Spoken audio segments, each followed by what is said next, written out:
They said it was just a rule, a harmless rule, but the kind of rule that could destroy you if you broke it. And one ordinary morning, I found out exactly what it costs when a rule isn't just about order, it's about control. And the moment you decide to challenge it, you're no longer just a student. You're a threat. At my school, there was one rule everyone feared more than failing grades or detention. Never, under any circumstances, mention what was happening at home.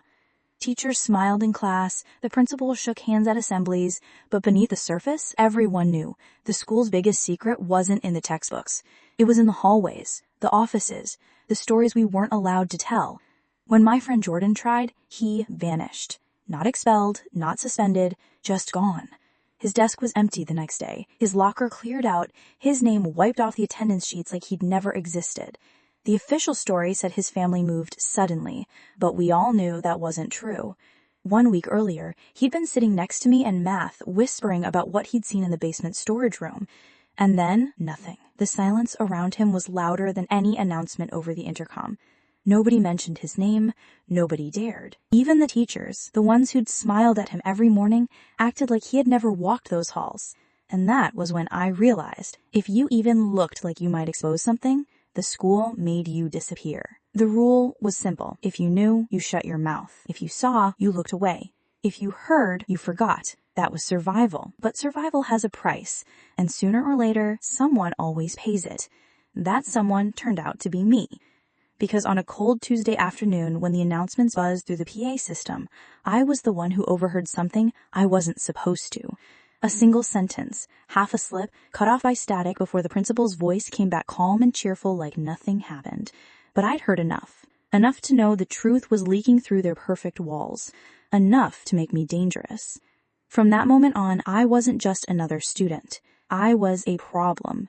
And problems in this school didn't last long. The school year moved forward, and what once felt like whispers of unease soon became the air everyone breathed. Laughter disappeared from the hallways. Even the echo of footsteps felt heavy, like the walls themselves had grown watchful. Elena adjusted, or at least pretended to. She forced herself to write assignments in English, repeating phrases over and over until her tongue ached from the stiffness of words that weren't her own. But every night, when the lights went out in the dorms, Elena whispered her native lullabies into the dark. They were soft, fragile, yet fierce in meaning. Her words were the only proof that she hadn't let go. Still, the punishment system only grew harsher.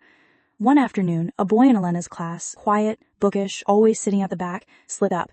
In a moment of panic, he cried out in his native tongue when he dropped a heavy book on his foot. The room froze. The teacher didn't scold him. They didn't shout.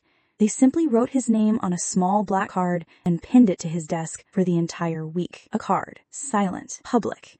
A mark of shame that spoke louder than any punishment. From that day forward, no one dared. No one even risked a whisper. Children began correcting each other, as if their classmates' mistake might spread to them like a disease.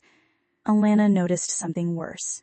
Her friends, the ones she once sat with, ate with, dreamed with, began to slip away. Conversations grew empty, smiles became shallow. Even in silence, she felt the weight of betrayal. They were choosing survival over solidarity. And then came the meeting. Late one evening after study hall, Elena returned to her dorm and found a folded note under her pillow. The handwriting was rushed, uneven.